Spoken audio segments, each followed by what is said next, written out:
Here with you today on MuchMusic.com. I'm Patrick Walford. I'm here today with the bassist of Set Your Goals, Joe. Joe, you guys have been on Warped Tour now. You guys doing the entire tour. You've been on it for about 2-3 weeks now. How's it been going so far? It's been pretty warm. Yesterday was pretty nice actually. It was rained a little bit, so it cooled things down. But it's been fun, like hanging out with old friends and stuff like that. Bands we toured with before, and it's a blast. Can't complain. So. You guys are from the San Francisco area, for those who don't know, and really starting out as a band, something that was just unheard of at the time is you guys have two vocalists. They're sort of trading off lyrics every other line, like a hip-hop duo almost. How exactly did that sound come about for you guys? Because Matt and Jordan were like one of the first people that started up the band. It was probably just some cool idea that they had, and they both wanted to sing, so it just worked out. So I mean, when they started the band, that was before I was in the band, so I don't really know exactly how it came about, but. Talking about your debut record, Mutiny, just in my mind, just an instant pop punk classic, and really just going forward and whatnot, as a band, going into This Will Be the Death of Us, a more serious, more dark record. In the writing process between those two records, what was it like for you guys as a band? Between the two records, I mean, there's a pretty big gap. There's like a 3-year gap between Mutiny and This Will Be. So we definitely had our hard times with record labels, situation and stuff like that. So I mean, that had a lot to do with the writing process. And it really shows in This Will Be the Death of Us, the maturity, how much we've matured as a band, and what the experiences that we've gone through helped get us to that point and stuff. I mean, Mutiny was just we were just writing music, having fun and stuff like that. So I mean, same thing with This Will Be the Death of Us, but obviously it shows a little more in the music that we actually have a little more to speak about than pirates and stuff like that in Mutiny. So. And you guys went to the studio for This Will Be the Death of Us with Mike Green, and for those listening on MuchMusic.com that don't know, he produced Paramore's All We Know Is Falling. How big of a part did he play in your guys in the recording process for you guys? He was awesome. Mike Green was a very, very patient dude.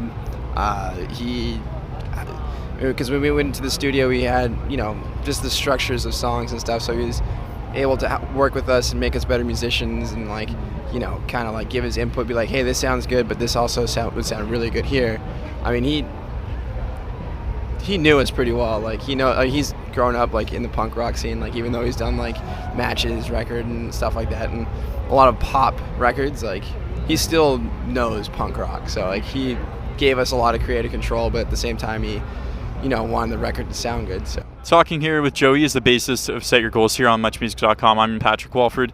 And just talking more about that record, is there really a standout track for you that in your mind is a favorite track on the album? For me personally, it's Our Ethos. It's a very fast melodic song. It just pretty much talks about us as a band and just the music that we play and stuff. So I mean, it's always a fun song to play live. So I think that's about it. Summer Jam's always a good one. It's like a brief history of the band compiled into one song. So For those who don't know, just that whole song, the whole bridge is being bands that you guys toured with, the whole Snacksidents reference. What exactly happened there for those who don't know? Man, our band just loves to snack. So a snacksident would be you stop at a rest stop or a gas station or something, get out, and you just next thing you know, you have an armful of snacks, and you just walk out with snacks, and just well, that was kind of a snacksident. So that's just kind of just a joke. I mean, we also named the tour after Snacksidents. Snacksidents Happen tour, so kind of reference to that too. So. And just you guys had a chance to tour with fellow Canadians, Comeback Kid and whatnot on the Kimbo Wants a Pepsi tour. How your longest headlining sets by far every single night, playing 21, 22 songs. What was that like for you guys? I mean, it was almost, you guys only missed about 6 or 7 songs in your entire catalog. The first couple of shows was rough because we were all out of shape and trying to jump around and move around for an hour. It was just, oh my god, it was terrible.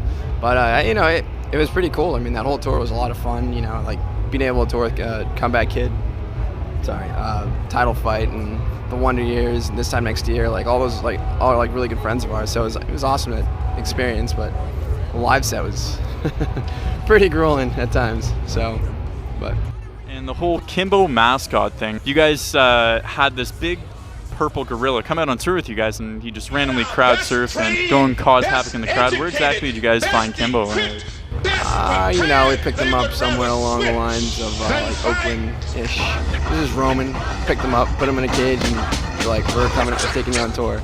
But no, actually, really, what it really was is we're at some thrift shop, and we randomly came across this purple monkey suit, and we're like, this would be awesome to have this on tour, and and then just from there it snowballed until Kimbo wants a Pepsi, blah blah blah, and on tour we had different people, a bunch of our friends come out and get dressed up and go nuts. It was awesome. Yeah. You guys bring him out on Warped Tour or no? Kimbo actually cursed us. Because of Kimbo, we lost our van and trailer, and numerous other things happened, like Comeback Kids van had a few issues, so we don't think too highly of Kimbo these days. Back to the cage he goes. Yeah, exactly. No bananas for you, buddy. And just growing up in the Bay Area scene and becoming a band there and whatnot, now there's numerous pop punk bands like The Story So Far, Second to Last, Stick Up Kid, and just bands like that. What's it like for you guys to see, just something in a way that you guys almost jump started and helped create? I think it's I mean, it's going to shows in the Bay Area for so long. It's cool to see it's interesting to see how the scene has evolved. Especially a lot of us, we grew up going to hardcore shows, so that was pretty much what we usually did for Set Your Goals. So seeing the bands that came out of the Bay Area, like Animosity, that we used to tour the whole bunch, and obviously Jawbreaker and Green Day and bands of that nature. It's cool to be a part of that, and it's also cool to see that there are younger bands still playing music, and Mikey's brother's band, The Story So Far, they're great. They're such an awesome group of kids, and just really good musicians, and it's they all listen to the same music we do, and go to Newfound Glory shows and stuff like that. So it's cool to see that the scene evolving, I guess. So yeah. Talking with Joey, he's the bassist of Set Your Goals here on MuchMusic.com. And just as far as plans coming up for you guys as a band, what do you guys have planned coming up after Warped Tour? After Warped, we're taking about a month off. In that time, we're going to be writing some new music, and by October, November, we're going to go into the studio, write a new record, and then December we have some stuff planned for overseas, and then who knows from there. So, thanks a lot for joining us here today on MuchMusic.com. I really appreciate it. Cool, man. Thank you.